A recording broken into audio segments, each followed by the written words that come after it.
ఈ రోజు అంటే ఇందాక మనం అనుకున్నట్టుగా ఇన్ని రాజశేఖర రెడ్డి గారి అభిమానులు కానీ జగన్మోహన్ రెడ్డి గారి అభిమానులు కానీ ఏకదాటిగా ఇంతమంది వచ్చారు. ఫ్యూచర్ లో ఏమైనా తెలంగాణలో వైఎస్ఆర్ సిపి ప్రయాణం ఉండే అవకాశాలు ఉన్నాయా?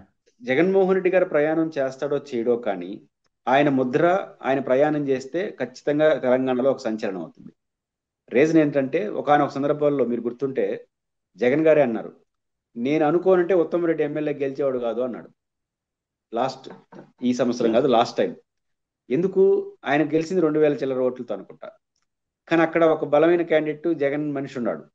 ఆయన నిలబడితే ఒక 10,000 5,000 తీర్చుకుంటే ఓడిపోయింటాడు. ఆ ఓట్లన్నీ Yes. మళ్ళీ ఉత్తమ్ కుమార్కే పడతాయి కదా.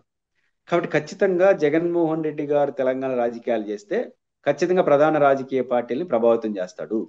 అయితే ఆయన ఎందుకో రాజకీయాలు చేయడానికి ఇష్టపడట్లేదు. బట్ రాజకీయాలు చేయనంత మాత్రం ఆ అభిమానం పోదు. ఈ రోజు కూడా సబితాయింద్రారెడ్డి లాంటి వాళ్ళు, బట్టి ఇక్కడ అన్ని పార్టీల్లో ఉన్న వాళ్ళందరూ ఈరోజు జగన్మోహన్ రెడ్డి, రాజశేఖర రెడ్డి మంచి లీడర్ గాని ఎందుకు, కవిత గారు అందరూ ఎందుకు మాట్లాడుతున్నారు? వారి మీద ఉన్న అభిమానంతో పాటు ఆయన ఇమేజ్ నిరాకరించలేనిది. కాబట్టి ఆ రకంగా జగన్మోహన్ రెడ్డి గారు పాత్ర పోషిస్తాడు. మీకు గుర్తుంటే 2014 శాసనసభ ఎన్నికల్లో తెలంగాణను అపోజ్ చేసినాడు జగన్మోహన్ రెడ్డి గారు. ఆ పార్లమెంట్ లో విభజనను వ్యతిరేకించాడు. విభజన వ్యతిరేకించిన తర్వాత తొలిసారి జరిగిన ఎన్నికల్లో 2014 ఎన్నికల్లో ఒక ఎంపీ, ముగ్గురు ఎమ్మెల్యేలని జగన్ గెలిపించాడు ఖమ్మం జిల్లాలో. ఆయనతో పొత్తు పెట్టుకున్న కారణంగా సిపిఎం కూడా ఒక ఎమ్మెల్యే గెలిచింది. అంటే ఆయన ప్రచారానికి కూడా వచ్చినట్టు లేడు. బహుశా పొంగులేటి శ్రీనివాసరెడ్డి గారు, మంత్రి పొంగులేటి కూడా ఆయన శ్రీనివాస్ ఎంపీ రెడ్డి గెలిచాడు. ప్రచారం. గెలిచాడు. ఎంపీ గెలిచాడు ఆయన. జగన్ Yes. తో వైసీపీతో గారు గెలిచాడు. ఆ తర్వాత ఆయన పార్టీ మారాడు. ముగ్గురు ఎమ్మెల్యేలు గెలిచినారు. సిపిఎం నుంచి ఒకరు గెలిచారు, శర్మిల గారు కూడా. వాళ్ళందరూ పాదయాత్ర ఎన్నికల ప్రచారం. అంటే తెలంగాణ రాష్ట్ర ఏర్పాటును వ్యతిరేకించిన జగన్ తెలంగాణలో ఒక ఎంపీ, 3 ఎమ్మెల్యేలు గెలవడం ఏంటి ఆ Yeah. ఎన్నికలు, ఆ వేడిలో? Yes. ఆ పైపెచ్చు తెలంగాణలో వైసీపీ ఎమ్మెల్యే గెలిచిన చేసేది ఏమి లే, ఉండేది పోటీ చేసిన సాగు వాళ్ళు ఏమైనా మంత్రులు అయ్యేది లేదు, ముఖ్యమంత్రులు అయినా గెలిపించినారు. అంటే రాజశేఖర రెడ్డి గారి ముద్ర తెలంగాణలో చెరగనది. ఒక ఆరోగ్యశ్రీ, ఒక నీటి ప్రాజెక్ట్, ఈరోజు భగీరథ పేరుతో చేసిన చెరువులు కావచ్చు, ఈరోజు ఆన్ గోయింగ్ ప్రాజెక్టులు ఏదైనా దాన్ని సృష్టికర్త రాజశేఖర రెడ్డి ఉంటాడు. ఈ పాలమూరు రంగారెడ్డి ఎత్తిపోతల పథకం, దిండి పథకం, ఈరోజు కాళేశ్వరం కూడా ప్రాణహిత చేవెళ్ళలో భాగంగా వచ్చింది, డిజైన్ మార్చారు. ఇట్లా తెలంగాణలో నీటి ప్రాజెక్టులు, తెలంగాణ హైయెస్ట్ ఉచిత విద్యుత్తు లబ్ధి పొందింది తెలంగాణ ప్రాంతం. ఎందుకంటే బోర్లు ఎక్కువ ఉంటాయి. ఉచిత విద్యుత్ రాజశేఖర్ ఇవ్వడం వల్ల లబ్ధి పొందారు. ఆరోగ్యశ్రీ, అదేవిధంగా హైదరాబాద్, గ్రేటర్ హైదరాబాద్, ఈరోజు గ్రేటర్ హైదరాబాద్ చేసిన రాజశేఖర రెడ్డి. ఈరోజు గ్రేటర్ హైదరాబాద్ ముందుకెళ్తా రాశాడు. ఆ రకంగా రాజశేఖర రెడ్డి గారి యొక్క ముద్ర తెలంగాణలో చెరగంది. ఆయన రాజకీయ వారసుడుగా జగన్ వచ్చాడు. అంటే ఆయన అభిమానం ఎక్కడికి పోదు. కాబట్టి ఖచ్చితంగా జగన్మోహన్ రెడ్డి గారు తెలంగాణలో ఏ పాత్ర పోషిస్తాడో తెలియదు కానీ ఆయన ఏ పాత్ర పోషించినా అది ప్రభావితంగా ఉంటుంది. అంటే నాకున్న సమాచారం కేసీఆర్ ప్రకారం కేసీఆర్ తోటి సన్నిహిత సంబంధాలు ఉన్నాయి కాబట్టి, ఇప్పుడు కాంగ్రెస్ పార్టీ అధికారంలో ఉంది కాబట్టి రాబోయే రోజుల్లో అటు బీఆర్ఎస్ పార్టీకి సంపూర్ణ మద్దతు ఇచ్చే అవకాశాలు ఏమైనా ఉన్నాయా?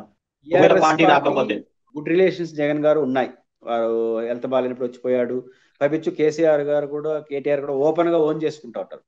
రెండు కారణాలు: ఒకటి వాళ్ళతో గుడ్ రిలేషన్ ఉంది, ఈ పక్కన రేవంత్ రెడ్డి గారు తెలుగుదేశంతో సరసం ఆడుతున్నాడు, డైరెక్ట్ గానే మాట్లాడుతున్నాడు.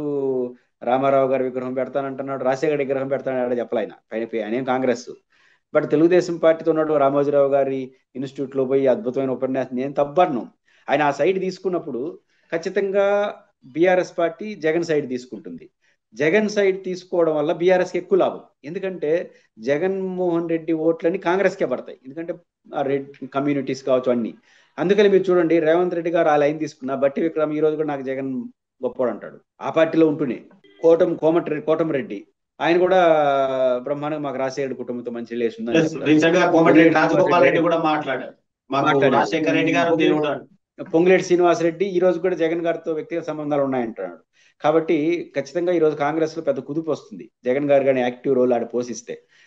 కాంగ్రెస్ పార్టీ దీన్ని జగన్ గారిని అర్థం చేసుకోకుండా పోతే కాంగ్రెస్కే నష్టం. కాబట్టి జగన్ గారు ఏ పాత్ర అంటే ఆయన, మనం గెలిచి రాజ్యాధికారం చేపట్టేంత సీన్ లేదు కాబట్టి మనం ఆడ ఎందుకని ఆయన గమ్మున్నాడు. కానీ వీళ్ళు చేస్తున్న ఇరిటేషను, వీళ్ళు చేస్తున్న ప్రచారాలన్నీ చూసిన నేపథ్యంలో వచ్చే తదుపరి ఎన్నికల్లో తన ముద్ర ఖచ్చితంగా వేస్తాడు. ఎవరికి వేస్తాడు? బీఆర్ఎస్ కి డైరెక్ట్ గానా, ఇన్ని డైరెక్ట్ గా పోటీ చేస్తాడా తెలియదు కానీ ఖచ్చితంగా ఒక ప్రభావిత వ్యక్తిగా మాత్రం వచ్చే ఎన్నికల్లో జగన్మోహన్ రెడ్డి తెలంగాణలో తన పాత్రను తను పోషిస్తాడు.